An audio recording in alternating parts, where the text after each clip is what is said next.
इस वीडियो में बच्चों हम ओम्स लॉ का माइक्रोस्कोपिक फॉर्म भी पढ़ेंगे और हम दो नई टर्म्स मोबिलिटी और करंट डेंसिटी के बारे में पढ़ेंगे। ठीक है, तो बच्चों mobility of a charge is defined as the ease with which charge flows inside a conductor.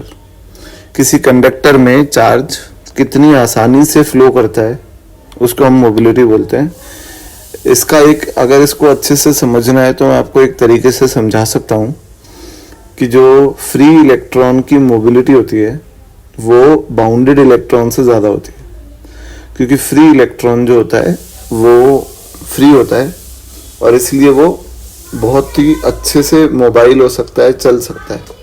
और बाउंडेड इलेक्ट्रॉन जो होता है वो उतना मोबाइल नहीं होता क्योंकि वो बाउंडेड है, तो वो चल नहीं सकता।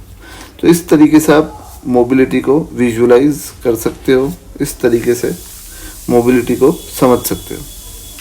ठीक है, अब आती है कि बात करंट डेंसिटी की। तो करंट डेंसिटी जो होता है वो क्या है कि it is defined as the amount of current passing perpendicularly through a unit area. मतलब किसी कंडक्टर के अंदर से जब करंट फ्लो हो रहा है तो यूनिट एरिया यानी पर यूनिट लेंथ, पर यूनिट एरिया, उसका per unit cross section area में से कितना करंट पास होगा परपेंडिकुलरली, वो होता है आपका करंट डेंसिटी।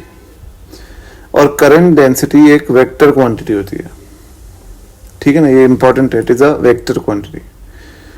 तो जो करंट होता है ना आई, वो करंट डेंसिटी जे और एरिया वेक्टर ए के डॉट प्रोडक्ट से मिलता है। आपको दिख रहा होगा I is equal to J dot A, और दो वेक्टर्स के डॉट प्रोडक्ट से जो तीसरा मिलता है क्वांटिटी वो स्केलर होती है।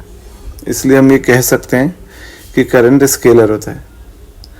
तो जे डॉट ए जब ओपन होता है तो वो जे इंटू ए इंटू कॉस थीटा, जहाँ पे थीटा जो है वो जे और ए के बीच का एंगल है, जे करंट डेंसिटी है और ए जो है वो एरिया वेक्टर है।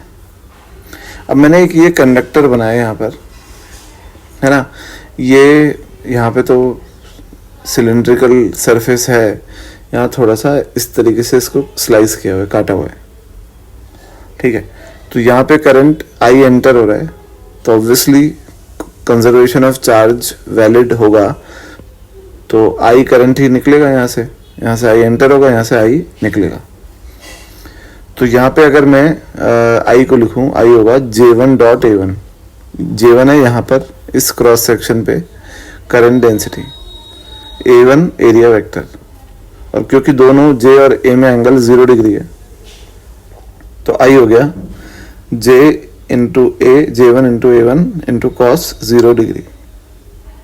ठीक है, अब यहाँ की बात करें अगर अपन इस क्रॉस सेक्शन की, तो यहाँ पे करंट ऐसा है, करंट डेंसिटी J2 ऐसी है और जो एरिया वेक्टर है वो ये होगा।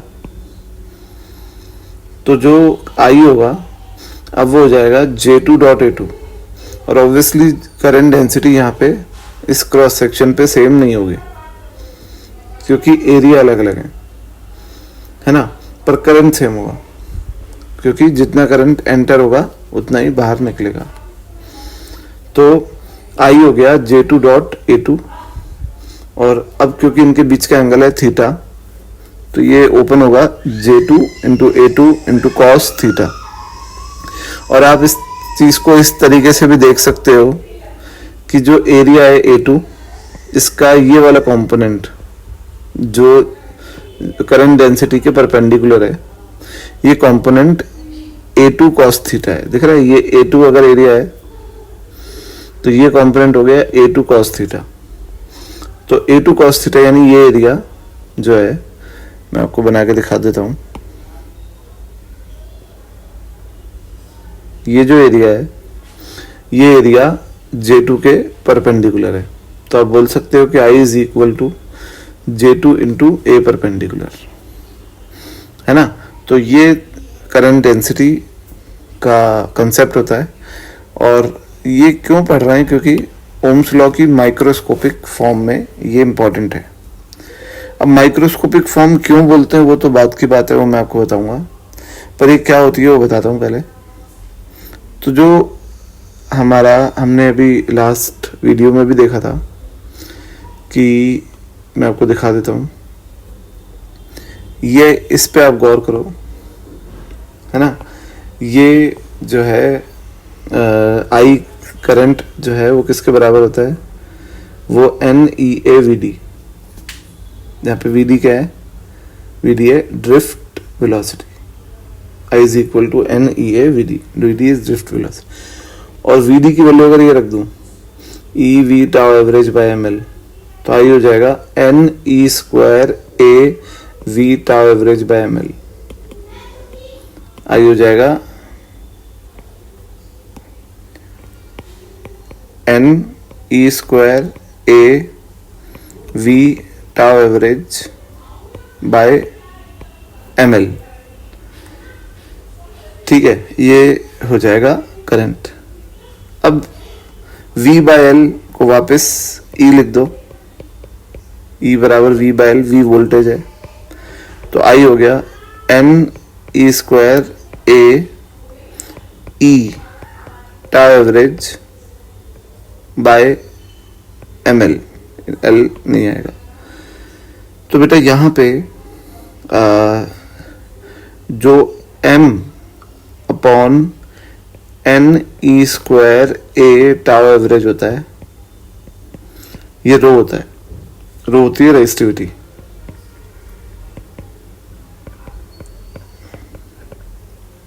ठीक है, और 1 अपॉन रो होता है कंडक्टिविटी। तो वो हो जाएगा NE square A tau average by M mass of electron है। तो आप यहां से देख सकते हो, ये A नहीं आता है, इसमें एरिया नहीं होता है। ठीक है, तो आप ये देख सकते हो कि I अपॉन A किसके बराबर है, I upon A is equal to NE square tau average by M। तो ये हो गया कंडक्टिविटी और E इलेक्ट्रिक फील्ड, और I अपॉन A हो गया J करंट डेंसिटी। तो यहां लिख रहा हूं J is equal to sigma E, जहां पे J current per unit area है और E इलेक्ट्रिक फील्ड है। और वेक्टर फॉर्म में भी ये दोनों में प्लस ही आएगा, क्योंकि सेम डायरेक्शन में होते हैं। करंट के डायरेक्शन में ही करंट डेंसिटी होती है, और इलेक्ट्रिक फील्ड की डायरेक्शन में ही करंट फ्लो होता है। और सिग्मा जो है वो कंडक्टिविटी। तो इसको माइक्रोस्कोपिक फॉर्म इसलिए बोलते हैं ओम्स लॉ का, क्योंकि यहाँ पे आप टोटल करंट की बात नहीं कर रहे हो। टोटल करंट बड़े लेवल की बात हो गई, आप यहाँ पर करंट पर यूनिट एरिया की बात कर रहे हो, छोटे लेवल पे करंट की बात कर रहे हो। That is why it is called as microscopic form, because we are talking about the microscopic form of current which is current density. और V is equal to IR हो गया मैक्रोस्कोपिक फॉर्म, बड़ा form, और ये हो गया microscopic form.